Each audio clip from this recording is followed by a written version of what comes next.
Chapter 7 His Majesty the Scarecrow. I suppose every reader of this book knows what a scarecrow is, but Jack Pumpkinhead, never having seen such a creation, was more surprised at meeting the remarkable king of the Emerald City than by any other one experience of his brief life. His Majesty the Scarecrow was dressed in a suit of faded blue clothes, and his head was merely a small sack stuffed with straw, upon which eyes, ears, a nose, and a mouth had been rudely painted to represent a face. The clothes were also stuffed with straw, and that so unevenly or carelessly that his Majesty's legs and arms seemed more bumpy than was necessary. Upon his hands were gloves with long fingers, and these were padded with cotton. Wisps of straw stuck out from the monarch's coat, and also from his neck and boot tops. Upon his head he wore a heavy golden crown set thick with sparkling jewels, and the weight of this crown caused his brow to sag in wrinkles, giving a thoughtful expression to the painted face. Indeed, the crown alone betokened majesty. In all else, the Scarecrow King was but a simple scarecrow, flimsy, awkward, and unsubstantial. But if the strange appearance of His Majesty the Scarecrow seemed startling to Jack, no less wonderful was the form of the Pumpkinhead to the Scarecrow.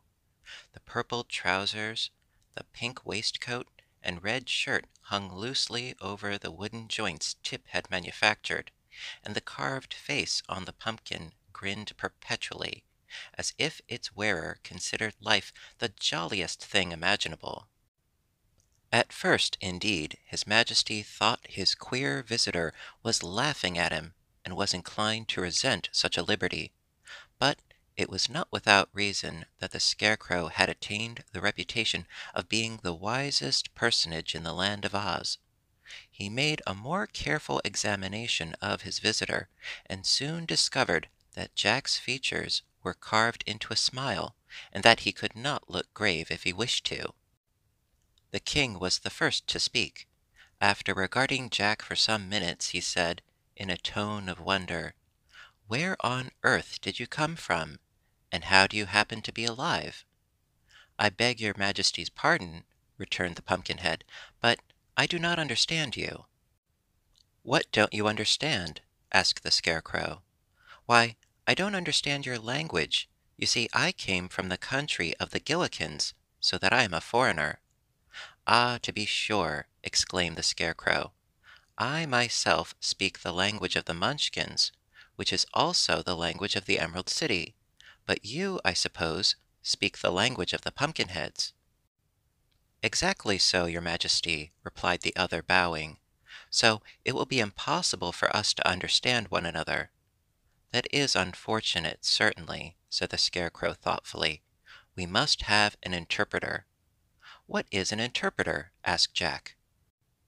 "A person who understands both my language and your own. When I say anything, the interpreter can tell you what I mean, and when you say anything, the interpreter can tell me what you mean, for the interpreter can speak both languages as well as understand them." "That is certainly clever," said Jack, greatly pleased at finding so simple a way out of the difficulty. So the Scarecrow commanded the soldier with the green whiskers to search among his people until he found one who understood the language of the Gillikins as well as the language of the Emerald City, and to bring that person to him at once. When the soldier had departed, the Scarecrow said, "Won't you take a chair while we are waiting?" "Your Majesty forgets that I cannot understand you," replied the Pumpkinhead.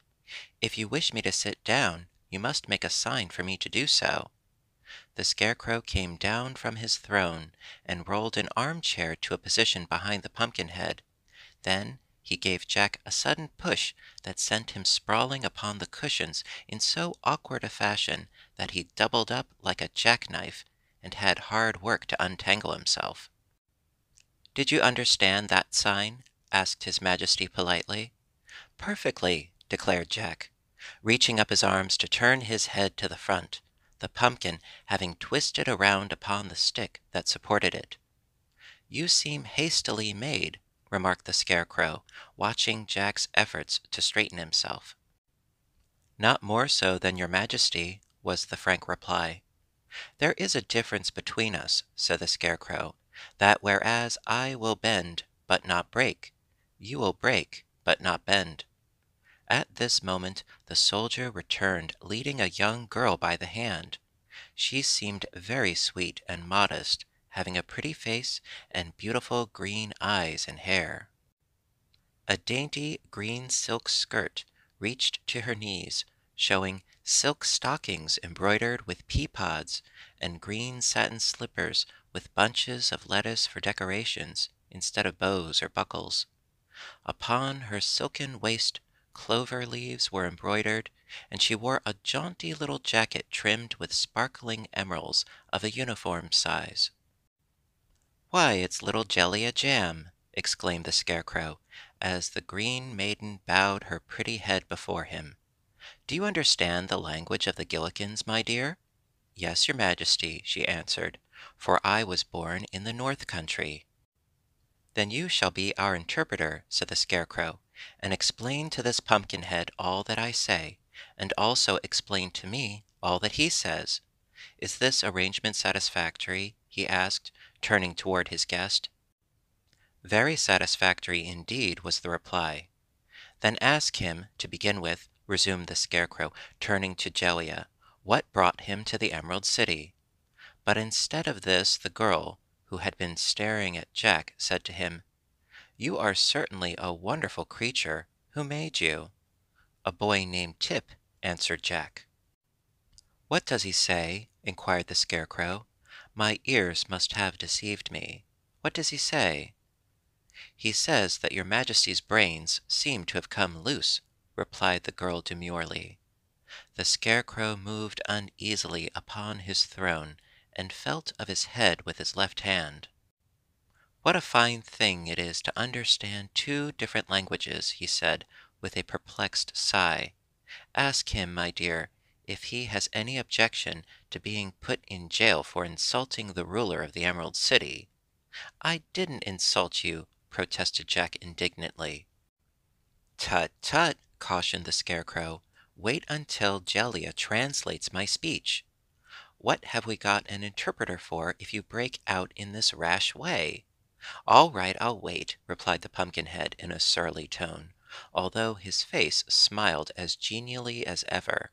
"Translate the speech, young woman." "His Majesty inquires if you are hungry," said Jellia. "Oh, not at all," answered Jack more pleasantly, "for it is impossible for me to eat." "It's the same way with me," remarked the Scarecrow. "What did he say, Jellia, my dear?" "He asked if you were aware that one of your eyes is painted larger than the other," said the girl mischievously. "Don't you believe her, your Majesty," cried Jack. "Oh, I don't," answered the Scarecrow calmly. Then, casting a sharp look at the girl, he asked, "Are you quite certain you understand the languages of both the Gillikins and the Munchkins?" "Quite certain, your Majesty," said Jellia Jam, trying hard not to laugh in the face of royalty. "Then how is it that I seem to understand them myself?" inquired the Scarecrow. "Because they are one and the same," declared the girl, now laughing merrily.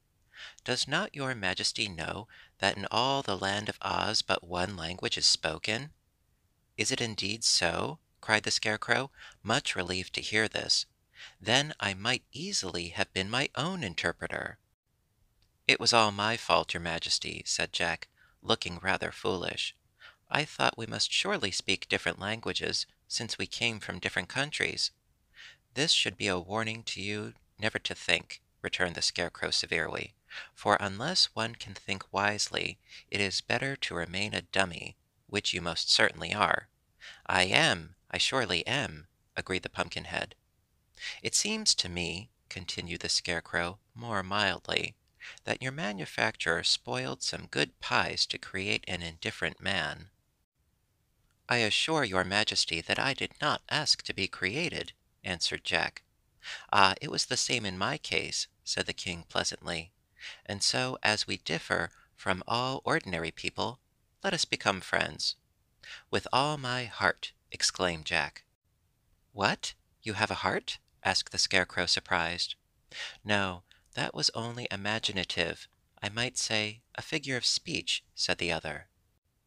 "Well, your most prominent figure seems to be a figure of wood, so I must beg you to restrain an imagination which, having no brains, you have no right to exercise," suggested the Scarecrow warningly. "To be sure," said Jack, without in the least comprehending. His Majesty then dismissed Jellia Jam and the soldier with the green whiskers, and when they were gone he took his new friend by the arm and led him into the courtyard to play a game of quoits.